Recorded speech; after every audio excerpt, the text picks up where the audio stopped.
Ever get a whole bunch of CDs for a penny? Or even free?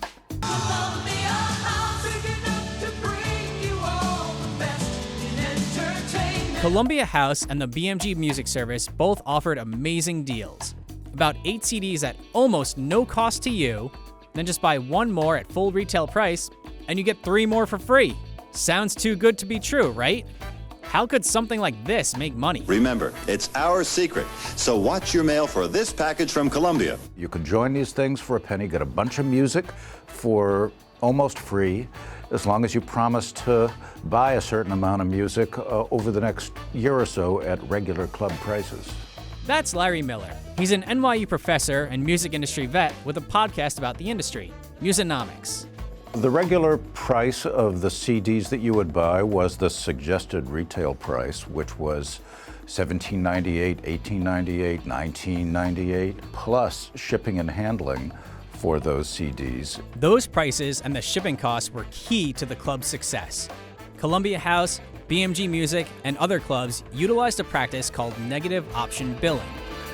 The way that the clubs offered music to consumers was through a catalog roughly every month. Actually, it was a little bit more often, and in some cases they were shipping 21 different catalogs every month, and that for every catalog you would need to send back a postcard within 10 days of your receipt of that catalog, indicating that you didn't want the selection of the month.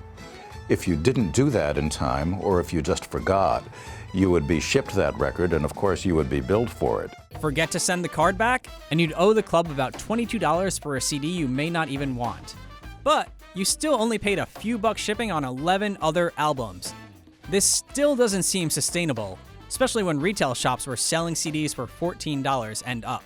They would license the actual master tapes and the production files for the physical media from the major music companies. And they would be able to manufacture these records at a cost of about $1.50 or so each. In many cases, inferior pressings on vinyl and CD, and you wouldn't get maybe the full lyrics, and you wouldn't get the nice inserts and stuff. And even the little booklets that were included in the CD were not quite as nice as the ones that you would get in the store very often. By pressing their own albums, the clubs were able to make about $5 to $6 on each unit they actually sold, even accounting for all the free albums they sent out.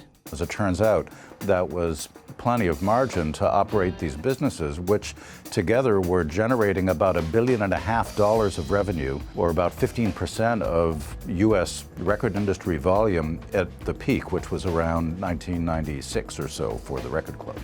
However, that $1.5 billion wasn't really going to everybody.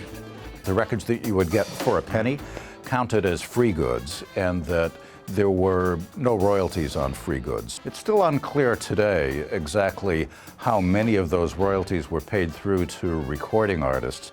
They were only paid on the purchased goods, and even so, it was at 3/4 of the regular rate that they would have been paid had you bought it in a regular record store. Most of the artists and writers didn't get paid anything on any of the free albums. However, the sale of the records did count in the calculation of gold and platinum and chart position. So, no money, but you might wind up with a pretty big trophy. Now the clubs are long gone, and services like Spotify and Apple Music have taken their place, with access to almost any song you could want for $10 a month. Are those bum deals for the artists too?